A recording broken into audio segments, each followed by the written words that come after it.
여러분, 규제를 없애니까 시장이 제대로 돌아오는 것 같아요. 전세가 거래 절벽이라고 이야기했는데 매물 폭탄이라고 이야기할 수 있는 단서가 포착이 됐습니다. 놀라운 일이죠. 서울의 전세 물량이 정확히 16.1%가 늘어났습니다. 엄청나게 늘어난 거죠. 정부가 뭐 전세 물량을 더 공급해서 그런가? 이거 아니에요. 이거 아니에요. 이유가 있습니다. 이유가. 무슨 이유냐? 간단한 규제 하나 해결했습니다. 간단한. 재건축 의무 거주 기한 있죠. 2년으로 되어 있던 기한인가요? 이거 폐지하니까, 이거 폐지하니까 전세 물량이 쏟아지듯 나온다. 이렇게 이야기하고 있습니다. 16.1%나 늘어났으니까요.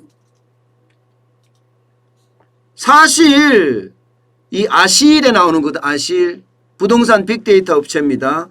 전세 물량이 이달 기준입니다. 이달 기준으로 보면 9월 5일 기준이에요. 22,934건입니다.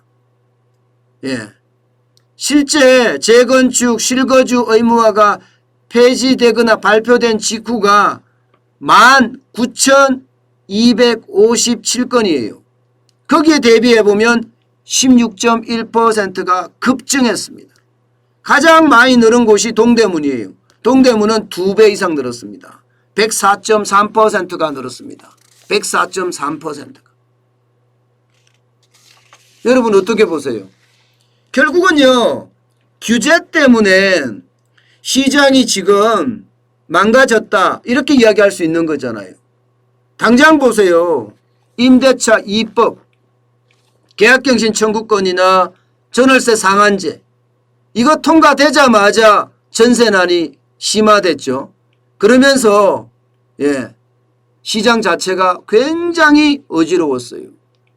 그런데 재건축 조합은 2년 실거주 의무 거주 기간을 폐지를 하니까 그야말로 폭증하고 있다는 이야기예요. 폭증.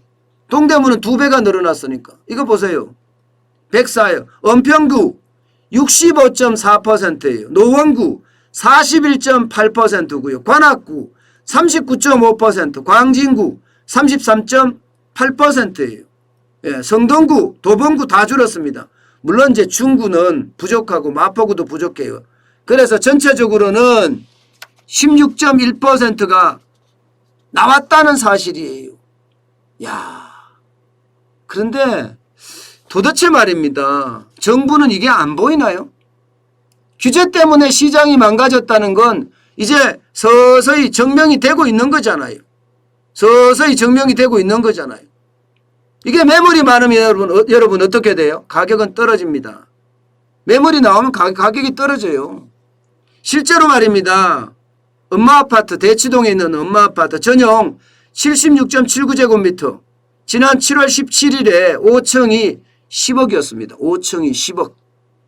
그런데 이게 8월 9일에는요. 14층이 9억으로 1억가량 떨어졌고요. 여기에다가 9월 1일이에요. 9월 1일. 이날은요. 7억 8천까지 떨어졌어요. 7억 8천까지. 그러면 2억 2천이 떨어진 건가요? 2억 2천이. 시장은 잡히잖아요. 봐요. 시장은 잡혀가잖아요. 시장은 이렇게 잡혀가는데 왜 정부는 시장의 이야기를 안 믿는 거죠? 시장의 이야기를. 물론 지금 시장이 안정될 거냐 안정이 안 될 거냐 이거는요. 지금 이사철이 9월부터 11월까지 이제 이사철 막 시작되니까 아무래도 쉽지 않을 수도 있어요. 계속 시장이 안정이 된다 이렇게는 장담을 못합니다.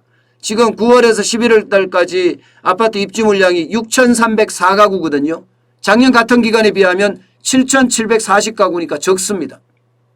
그래서 안정이 된다 이렇게 단언할 수는 없지만요. 단언할 수는 없지만 지금 현재로 봐서는 분명히 시장의 어떤 모양새가 바뀌고 있는 것은 분명해 보이잖아요. 저는 늘 말씀드리지만 시장주의자가 시장을 살립니다.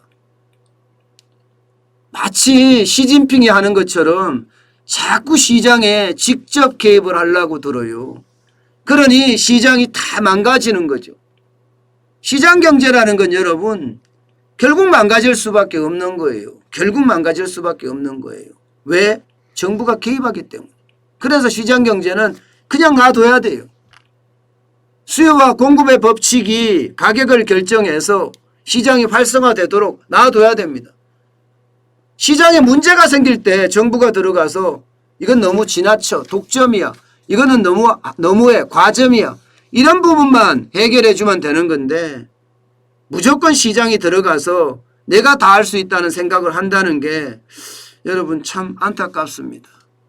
안타깝습니다. 그렇지만 여러분 분명한 것은요. 전셋값이 바로 안정이 되기는 쉽지 않습니다. 왜냐하면 전세 수급 지수를 보면 105.3이에요. 이게 이제 이사철을 앞두고 딱 나타나는 그런 모양새거든요. 전주보다도 1.3포인트가 뛰었습니다. 1.3포인트가. 전주가 104였거든요. 예, 그렇기 때문에 아직까지 멀었다. 그러면 이것을 안정시키는 데는요. 임대차법 폐지. 이게 답이라는 거예요. 임대차법 폐지. 임대차법 폐지하는 것이 가장 핵심적인 이야기라는 그런 말씀을 또 다시 한번 드립니다. 정부의 규제가 결국 시장을 다 망치는 그런 결과를 초래했다. 이런 말까지 덧붙이겠습니다. 예, 정부는 시장에 너무 들어오면 안 돼요. 그러니 시장이 다 망가지고 있는 거죠. 부동산뿐만 아니죠. 물가도 그렇죠. 예, 제대로 정책을 못 쓰니까 그래요. 예, 금융정책도 지금 마찬가지로 돌아가고 있죠. 그래서 그런지 참 정부 정책, 경제정책만 생각하면 가슴이 답답해집니다.